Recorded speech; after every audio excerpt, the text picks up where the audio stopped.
ओम नमः शिवाय। शिवजी सदा सहाय। ओम नमः शिवाय। गुरुजी सदा सहाय। जय गुरुजी। शुक्राना गुरुजी। संगत जी, आज हम पढ़ेंगे शिव पुराण में जगदम्बा आख्यान। ब्रह्मा जी ने नारद को बताया। इसके पश्चात में देवी का स्मरण करके उनसे प्रार्थना करने लगा, हे मातेश्वरी, मेरा कार्य पूर्ण करो। मेरी बार बार स्तुति करने पर भगवती चामुंडा प्रकट हुई। वे 4 भुजाओं वाली सिंह पर आरूढ़ वर देने के लिए कलश लिए हुए थी।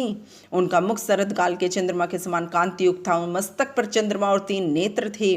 उनके पैरों के नखों की अद्भुत कांति थी।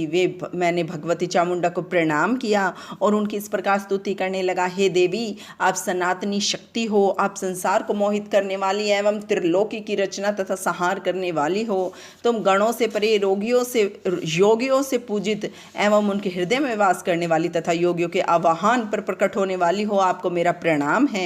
जगदम्बा मुझसे बोली, आपने किस लिए मेरा स्मरण किया है, मुझे शीघ्र बताओ। मैंने उनसे कहा, हे सर्वज्ञ दात्री, मेरा यह मनोरथ मेरे मस्तिष्क से उस समय निकला था जब भोले शंकर रुद्र नाम से योगी बनकर कैलाश पर निवास करने लगे।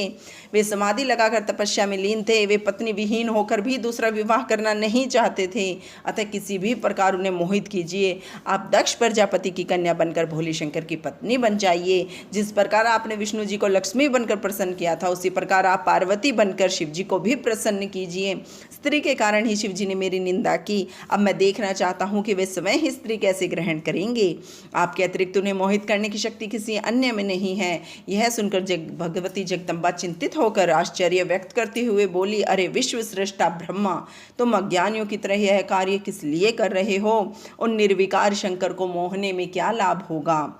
मैं तो हमेशा उनकी वंशवर्तिनी और दासी हूँ। उन्होंने भक्तों के लिए ही रुद्र रूप धारण किया है। वे तो माया के स्वामी हैं। फिर देवी ने मन में सोचा कि यदि इन्हें वर प्रदान नहीं करती हूँ तो देव मार्ग भ्रष्ट हो जाएगा, और यह सोचकर उन्होंने शिव जी का स्मरण किया। शिव जी से आज्ञा पाकर उन्होंने, तुम्हारा कहना सत्य है कि उन्हें मोहित करने वाला कोई नहीं है, परंतु शिव जी की आज्ञा से तुम्हारा मनोरथ पूर्ण करने के लिए मैं दक्ष की कन्या के रूप में प्रकट होंगी। इतना कहकर भगवती जगदम्बिका अंतर्ध्यान हो गई। ओम नमः शिवाय। शिव जी सदा सहाय। ओम नमः शिवाय। गुरु जी सदा सहाय। जय गुरु जी। शुक्राना गुरु जी।